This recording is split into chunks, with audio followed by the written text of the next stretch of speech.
Shalom a todos. Que a paz de nosso Senhor e Salvador, Yeshua HaMashiach, Jesus Cristo, o ungido, esteja convosco. Hoje traremos para vocês a parte dos estudos 4, traduções da Bíblia e suas histórias. Vamos conhecer um pouco mais sobre a Septuaginta e sua história, a qual faz parte da história da Bíblia. Traduções da Bíblia e suas histórias. Septuaginta.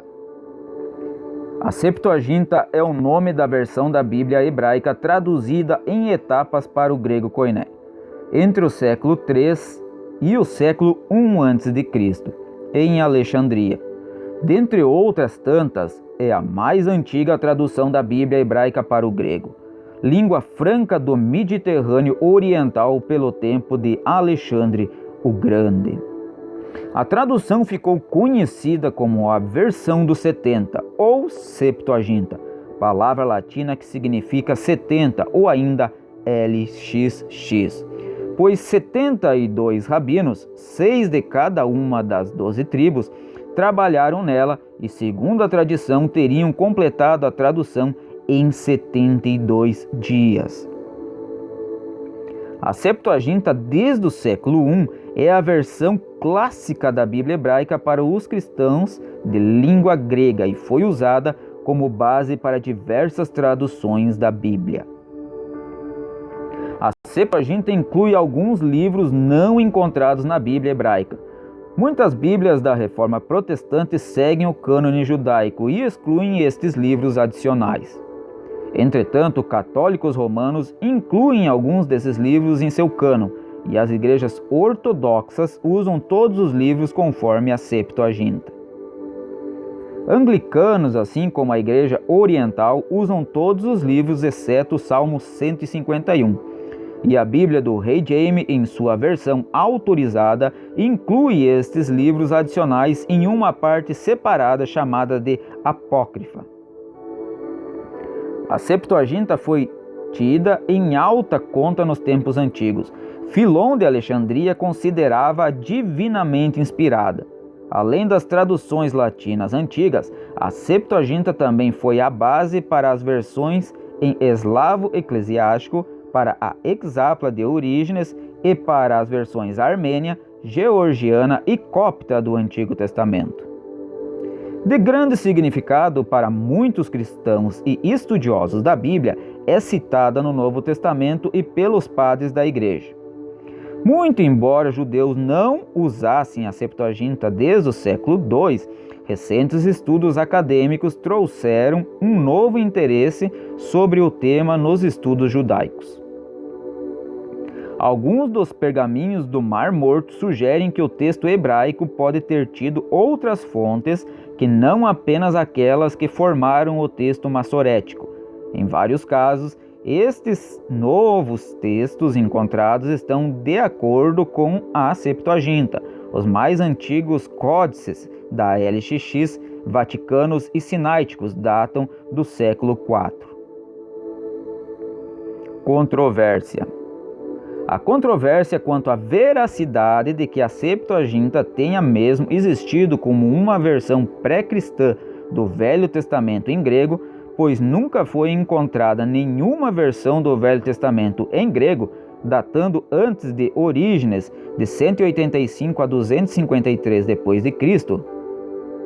Dr. Williams, vice-presidente da Edinburgh Society, publicou um estudo detalhado no qual defende que a Septuaginta nunca existiu e não passa de um mito.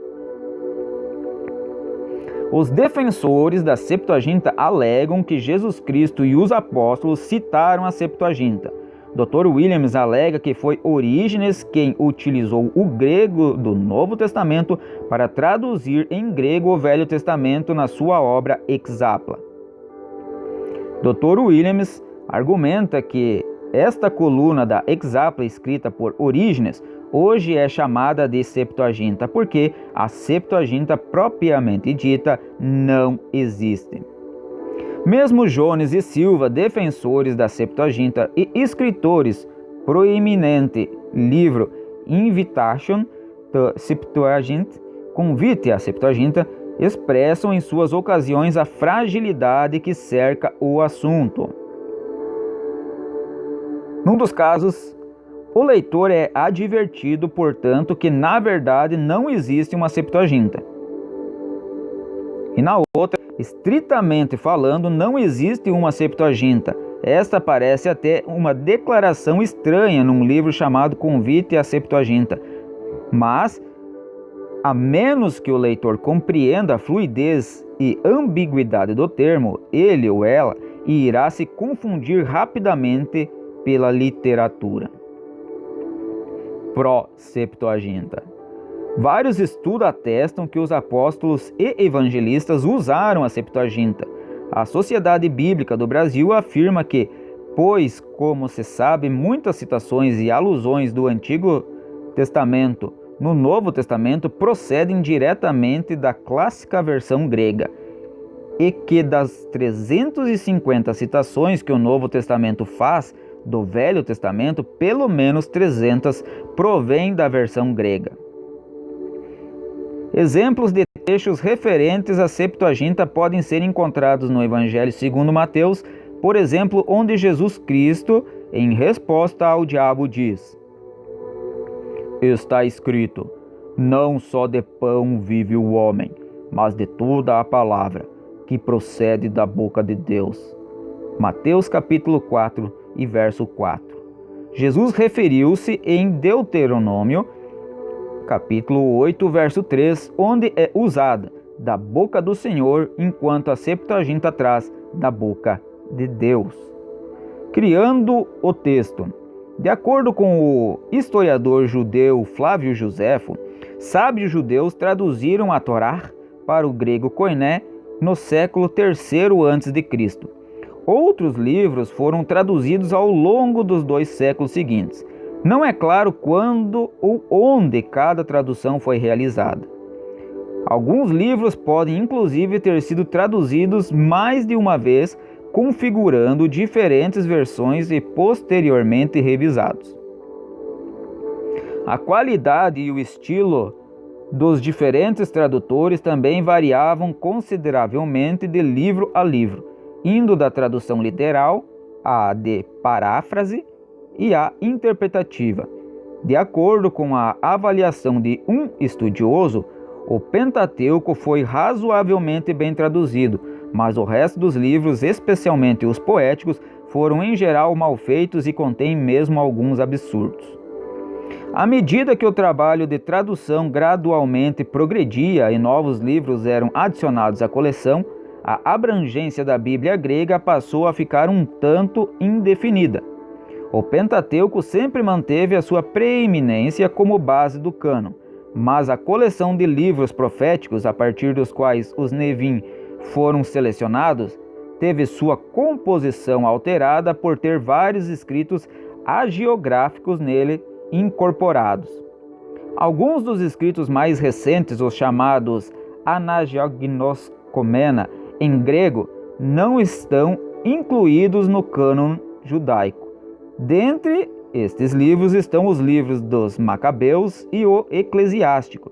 Além disso, a versão da Septuaginta de algumas obras, como o livro de Daniel e o livro de Esther, são mais longos do que aqueles encontrados no texto massorético.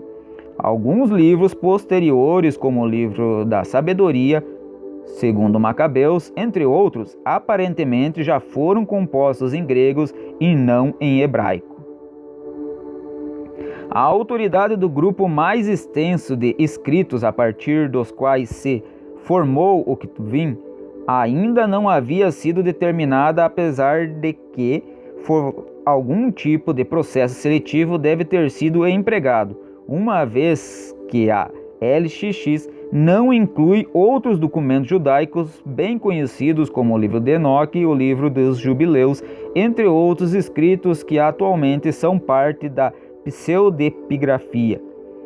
Não é sabido quais foram os critérios usados para determinar o conteúdo da Septuaginta, além da lei e dos profetas. expressão usada muitas vezes no Novo Testamento. Nome e designação. A Septuaginta tem seu nome vindo do latim Interpretatio Septuaginta Virorum,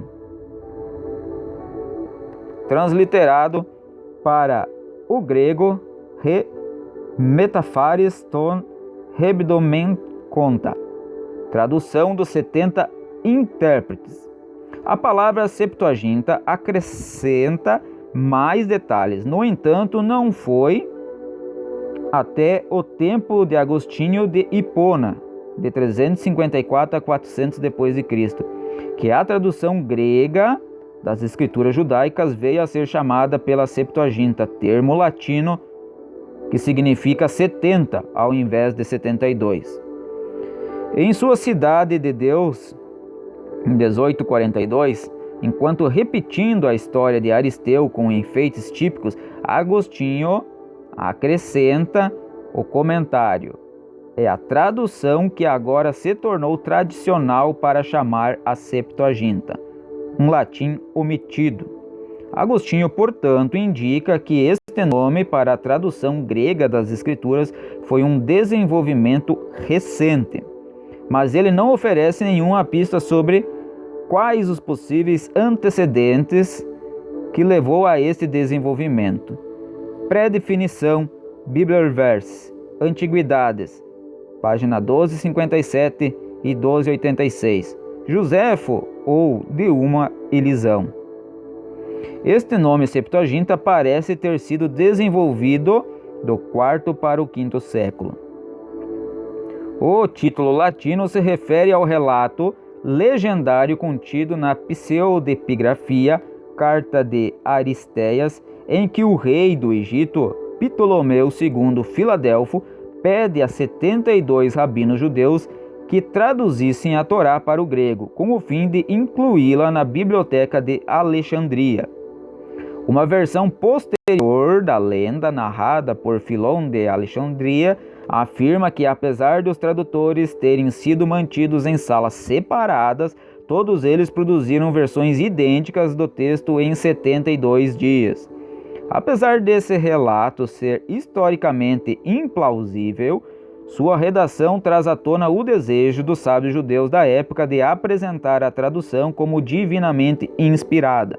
Uma versão desta lenda é encontrada no Tratado de Miglar do Talmud babilônico, nas páginas 9a e 9b, que identifica especificadamente 15 traduções pouco usuais feitas por eruditos. Somente 2 dessas traduções são encontradas no texto da Septuaginta que chegou até nós. Edições impressas. Todas as edições impressas da Septuaginta são derivadas de 3 antigas cópias.